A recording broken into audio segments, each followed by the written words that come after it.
ये आकाशवाणी रायपुर है। प्रादेशिक समाचार बुलेटिन के साथ मैं शशिकांत यादव।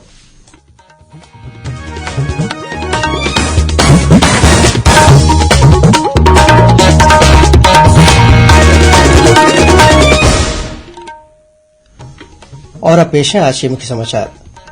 बस्तर संभाग में तैनात सुरक्षा बल के जवानों के लिए कल से जगदलपुर दिल्ली के बीच शुरू होगी विशेष विमान सेवा। भेंट मुलाकात कार्यक्रम के दौरान मुख्यमंत्री ने सूरजपुर जिले में गौठान निर्माण में लापरवाही बरतने की शिकायत पर वन विभाग के 3 अधिकारियों को निलंबित करने के दिए निर्देश। रेलवे ने 9 और 10 मई को आयोजित की जाने वाली रेलवे भर्ती बोर्ड परीक्षा के मद्देनजर बिलासपुर, रायपुर और भिलाई से चलने वाली ट्रेनों में अतिरिक्त कोच की सुविधा देने का निर्णय लिया। और मौसम विभाग के अनुसार बंगाल की खाड़ी के ऊपर बना निम्न दबाव का क्षेत्र चक्रवाती तूफान में बदलकर 10 मई तक आंध्रप्रदेश, ओडिशा के तटीय इलाकों में पहुंच सकता है। अब समाचार विस्तार से। बस्तर संभाग के माओवाद प्रभावित क्षेत्रों में तैनात सुरक्षा बलों के जवानों और अधिकारियों के लिए कल 7 मई से विशेष हवाई सेवा शुरू की जाएगी। यह हवाई सेवा छुट्टी पर जाने वाले जवानों और अधिकारियों के लिए होगी। इसके तहत एक निजी एयरलाइंस का 72 सीटर विमान सप्ताह में 3 दिन बुधवार, शनिवार, रविवार को जगदलपुर से रायपुर होकर दिल्ली तक उड़ान भरेगा। यह विमान सेवा सिर्फ नक्सल मोर्चे पर तैनात अर्धसैनिक बलों के जवानों और अधिकारियों के लिए उपलब्ध होगी। आम नागरिकों को यह सुविधा नहीं मिलेगी। इस हवाई सुविधा के शुरू होने से माओवाद प्रभावित क्षेत्रों में तैनात जवानों को छुट्टी में आने जाने में काफी सहूलियत होगी, साथ ही उनके समय की भी बचत होगी। कल इस विमान सेवा का शुभारंभ दोपहर 2 बजे होगा। इस अवसर पर आयोजित समारोह में जिला और पुलिस प्रशासन के वरिष्ठ अधिकारी मौजूद रहेंगे।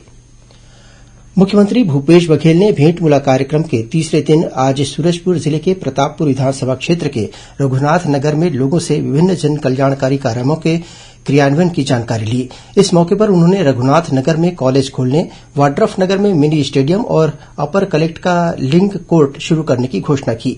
वहीं उन्होंने गोविंदपुर में जिला सहकारी बैंक की शाखा खोलने का ऐलान किया। इसके अलावा मुख्यमंत्री ने ग्राम केरता में 3 करोड़ 30 लाख रूपये की लागत के 15 विकास कार्यों का लोकार्पण और शिलान्यास भी किया। अपने प्रवास के दौरान मुख्यमंत्री ने रघुनाथ नगर की चौपाल में नागरिकों की शिकायत पर पटवारी पन्नालाल सोनानी को निलंबित करने के आदेश दिए। इसी तरह गोविंदपुर में आवर्ती चराई गौठान निर्माण में लापरवाही बरतने की शिकायत मिलने पर वन मंडलाधिकारी मनीष कश्यप, तत्कालीन उप वन मंडलाधिकारी बुद्धसाय भगत और वन क्षेत्रपाल श्रीमती संस्कृति बारले को भी निलंबित करने के निर्देश दिए। इसके बाद विभाग ने तीनों अधिकारियों के निलंबन के आदेश जारी कर दिए। वहीं मुख्यमंत्री ने बलरामपुर जिले के रामानुजगंज विधानसभा क्षेत्र में 57 करोड़ रूपये से अधिक की लागत के 31 कार्यों का लोकार्पण और शिलान्यास किया। इस दौरान उन्होंने आम नागरिकों से चर्चा के बाद अधिकारियों से मुलाकात भी की। इस मौके पर उन्होंने कहा कि आम जनता और किसानों की छोटी छोटी समस्याओं का तत्काल निराकरण किया जाना चाहिए।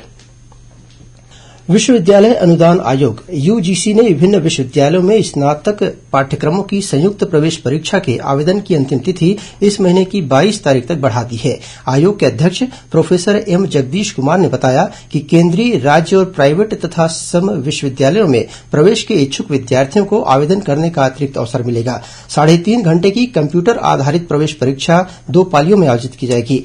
विश्वविद्यालय अनुदान आयोग से वित्तीय सहायता प्राप्त सभी 45 केंद्रीय विश्वविद्यालयों के लिए संयुक्त प्रवेश परीक्षा अनिवार्य है। रेलवे ने 9 और 10 मई को आयोजित की जाने वाली रेलवे भर्ती बोर्ड परीक्षा के मद्देनजर छत्तीसगढ़ के बिलासपुर, रायपुर और भिलाई से चलने वाली ट्रेनों में अतिरिक्त कोच की सुविधा देने का निर्णय लिया है। इनमें Korba Visakhapatnam link express, Durg Nizamuddin Humsafar express, Bilaspur Tirupati express, Raipur Visakhapatnam passenger और दुर्गपुरी एक्सप्रेस शामिल हैं। साथ ही Hatia Durg express special train चलाई जा रही है। अतिरिक्त कोच और ट्रेन की सुविधा कल 7 मई से शुरू होगी। इसके अलावा कल से दानापुर दुर्ग परीक्षा स्पेशल ट्रेन और धनबाद नागपुर परीक्षा स्पेशल ट्रेन चलाई जाएगी। वहीं 9 मई को दुर्ग से दुर्ग दानापुर परीक्षा स्पेशल ट्रेन और 10 मई को नागपुर धनबाद परीक्षा स्पेशल ट्रेन चलाई जाएगी। इस बीच ग्रीष्मकालीन छुट्टियों में भीड़ को देखते हुए यात्रियों की सुविधा के लिए रेलवे ने आज से 10 मई तक 5 गाड़ियों में अतिरिक्त 1-1 स्लीपर और सामान्य कोच अस्थायी रूप से लगाने की व्यवस्था की है। इनमें Durg Bhopal express, Bilaspur Indore passenger, Gevra road Itwari Shivnath express, Itwari Bilaspur intercity और बिलासपुर रायपुर पैसेंजर शामिल हैं। कोरबा जिले में प्रदूषण और जलवायु परिवर्तन के प्रतिकूल प्रभावों के परिदृश्य में भविष्य के सामाजिक आर्थिक विकास की कार्ययोजना विषय पर कल नवा रायपुर में कार्यशाला आयोजित की गई। दिल्ली स्थित पर्यावरण think tank international forum for environment sustainability and technology ने इस विषय पर अपनी रिपोर्ट राज्य सरकार के समक्ष प्रस्तुत की। इस रिपोर्ट के अनुसार कोरबा सहित देश के अनेक कोयला उत्पादन करने वाले जिलों को अगले 30 वर्षों के दौरान ट्रांजिशन की चुनौतियों का सामना करना पड़ेगा। इस रिपोर्ट के अनुसार कोरबा जिले की बड़ी कोयला खदानों में अगले करीब 25 वर्षों में कोयला भंडार खत्म हो जाएगा। इसे देखते हुए कोरबा सहित ऐसे जिलों में विकास के लिए कार्ययोजना बनाने की आवश्यकता बताई गई। इस मौके पर पर्यावरण मंत्री मोहम्मद अकबर ने पर्यावरण संरक्षण के लिए कार्बन उत्सर्जन को कम करने पर जोर दिया। उन्होंने कहा कि ऊर्जा की आवश्यकता के लिए संसाधनों का उपयोग करते हुए इसके नवीकरणीय विकल्पों के लिए व्यापक और संतुलित कार्ययोजना बनाना जरूरी है। इस कार्यशाला को खाद्य मंत्री अमरजीत भगत और राज्य योजना आयोग के उपाध्यक्ष अजय सिंह ने भी संबोधित किया। प्रादेशिक समाचार आप आकाशवाणी रायपुर से सुन रहे हैं। आपका वास्ता और खबरों की विश्वसनीयता से है हमारा वास्ता। आकाशवाणी समाचार रायपुर के प्रादेशिक समाचार बुलेटिन के साथ ही हमारे समसामयिक कार्यक्रम आप रेडियो के अलावा अपने मोबाइल पर भी सुन सकते हैं। आकाशवाणी समाचार फेसबुक, ट्विटर और यूट्यूब पर भी उपलब्ध है। हमारा Facebook page Chhattisgarh news on AIR, Twitter handle CGAIR news और हमारा यूट्यूब चैनल है छत्तीसगढ़ AIR न्यूज। तो अब रेडियो के साथ ही आपके मोबाइल के जरिए भी हम पहुंच रहे हैं आप तक। छत्तीसगढ़ की हर खबर के लिए सुनते रहिए आकाशवाणी समाचार। और अब आगे बढ़ते हैं बाकी के समाचारों की ओर। बस्तर रेंज के पुलिस महानिरीक्षक सुंदरराज पी ने कल बीजापुर जिले में नक्सल अभियान से जुड़े अधिकारियों और डीआरजी जवानों की समीक्षा बैठक ली। इस बैठक में नक्सल विरोधी अभियान पर चर्चा करने के साथ ही आगामी 9 मई को होने वाली बस्तर फाइटर आरक्षक भर्ती परीक्षा की तैयारियों के संबंध में आईजी ने आवश्यक निर्देश दिए। वहीं दुर्ग रेंज के पुलिस महानिरीक्षक BN मीणा ने कल राजनांदगांव और मानपुर क्षेत्र का दौरा कर पुलिस अधिकारियों की बैठक ली। इस मौके पर उन्होंने आम नागरिकों के लिए पुलिस की पहुंच आसान बनाने और उनकी समस्या का जल्द समाधान करने को कहा। बैठक के बाद आईजी ने मदनवाड़ा, सीतागांव और कोहका थाना का भ्रमण किया। इस दौरान उन्होंने अंदरूनी इलाकों के माओवाद प्रभावित क्षेत्रों में तैनात जवानों से बातचीत कर उनकी समस्या सुनी और उनका जल्द निराकरण करने के निर्देश दिए। दुर्ग जिले में पदस्थ जिला पुलिस बल के अधिकारियों और कर्मचारियों को अब साप्ताहिक अवकाश मिलेगा। इस संबंध में पुलिस अधीक्षक डॉक्टर अभिषेक पल्लव ने आदेश जारी किया है। उन्होंने आज जनरल परेड का निरीक्षण कर उत्कृष्ट टर्न आउट और ड्रिल करने वाले कर्मचारियों को सम्मानित किया।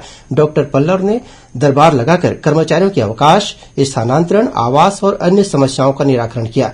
परेड में शामिल अधिकारी कर्मचारियों ने पुलिस अधीक्षक से रिस्पांस भत्ता देने, शासकीय आवास और पुलिस बैंक में लोन दिए जाने की मांग की।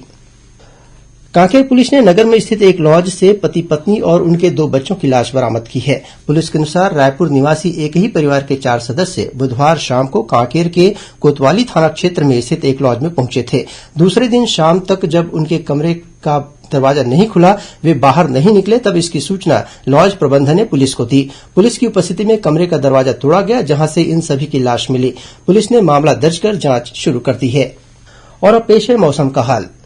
दक्षिण अंडमान सागर और उससे लगे दक्षिण पूर्व बंगाल की खाड़ी के ऊपर एक निम्न दबाव का क्षेत्र बना हुआ है। इसके उत्तर पश्चिम की ओर बढ़ने की संभावना है। इसके असर से कल शाम तक दक्षिण पूर्व बंगाल की खाड़ी के ऊपर ज्यादा प्रबल होकर चक्रवाती तूफान आसानी में बदलने की संभावना है। वहीं अगले दिन 8 मई की शाम तक इस तूफान के पूर्व मध्य बंगाल की खाड़ी के ऊपर और उत्तर में पश्चिम मध्य बंगाल की खाड़ी तक पहुंचने की संभावना है। 10 मई तक इसका प्रभाव आंध्र ओडिशा के तट पर देखने को मिल सकता है। वहीं मौसम विभाग ने कहा है कि इस चक्रवाती तूफान का प्रभाव छत्तीसगढ़ में कब से और कितना होगा, यह 1-2 दिनों बाद ही स्पष्ट हो सकेगा। इस बीच मौसम विभाग ने प्रदेश में कुछ स्थानों पर हल्की वर्षा होने या गरज चमक के साथ छींटे पड़ने की संभावना जताई है। वहीं राज्य के कुछ स्थानों पर अंधड़ चलने की संभावना भी व्यक्त की गई है। और अब कुछ खबरें संक्षेप में। विश्व प्रसिद्ध केदारनाथ धाम के कपाट आज सुबह खुल गए हैं। इससे पहले केदार बाबा की पंचमुखी डोली धाम पहुंची। इस बीच गंगोत्री और जमुनोत्री धाम की यात्रा सुगमता से चल रही है। पद्म पुरस्कार 2023 के लिए नामांकन इस वर्ष 15 सितंबर तक किए जा सकते हैं। इसके लिए ऑनलाइन नामांकन और सिफारिशें भेजने की प्रक्रिया 1 मई से शुरू हो चुकी है। पुरस्कारों की घोषणा अगले वर्ष गणतंत्र दिवस के अवसर पर की जाएगी। राजधानी रायपुर स्थित स्वामी विवेकानंद विद्यापीठ आदर्श आवासीय उच्चतर माध्यमिक विद्यालय में निःशुल्क प्रवेश की प्रक्रिया शुरू हो गई है। विद्यालय की कक्षा 3वीं, 6वीं, 9वीं और 11वीं में प्रवेश के लिए 17 मई तक आवेदन लिए जा रहे हैं। रायपुर धमतरी मार्ग पर राखी थाना क्षेत्र में ट्रक और बस के साथ एक कार के टकरा जाने से कार में सवार एक व्यक्ति की मौत हो गई, वहीं बस में सवार 6 यात्री घायल हो गए हैं। धमतरी जिले में हर महीने के पहले गुरूवार को जिला चिकित्सालय स्थित आयुष विंग में बुजुर्गों का आयुर्वेद पद्धति से निःशुल्क इलाज किया जाएगा। इसकी शुरूआत कल से हुई, जिसमें 68 बुजुर्गों की जांच कर उन्हें औषधि का वितरण किया गया। नई राजधानी प्रभावित किसान कल्याण समिति ने आंदोलन का विस्तार करते हुए बड़ा आंदोलन करने और रैली के लिए प्रभावित गांवों की तिथिवार पारी तय की है। इसके अनुसार 7 से 18 मई तक विभिन्न प्रभावित गांवों के ग्रामीणों की पारी लगाई गई है। और बलरामपुर जिले की रामानुजगंज पुलिस ने पाइप खरीदी मामले में कार्यपालन अभियंता उमाशंकर राम के खिलाफ एफआईआर दर्ज कर लिया है। उन पर बिना पाइप सप्लाई किए भुगतान करने का आरोप है। अंत में मुख्य समाचार एक बार फिर। बस्तर संभाग में तैनात सुरक्षा बलों के जवानों के लिए कल से जगदलपुर दिल्ली के बीच शुरू होगी विशेष विमान सेवा। भेंट मुलाकात कार्यक्रम के दौरान मुख्यमंत्री ने सूरजपुर जिले में गौठान निर्माण में लापरवाही बरतने की शिकायत पर वन विभाग के 3 अधिकारियों को निलंबित करने के दिए निर्देश। रेलवे ने 9 और 10 मई को आयोजित किए जाने वाली रेलवे भर्ती परीक्षा के मद्देनजर बिलासपुर, रायपुर और भिलाई से चलने वाली ट्रेनों में अतिरिक्त कोच की सुविधा देने का निर्णय लिया। और मौसम विभाग के अनुसार बंगाल की खाड़ी के ऊपर बना निम्न दबाव का क्षेत्र चक्रवाती तूफान में बदलकर 10 मई तक आंध्रप्रदेश, ओडिशा के तटीय इलाकों में पहुंच सकता है। इसी के साथ प्रादेशिक समाचार बुलेटिन समाप्त हुआ। नमस्कार।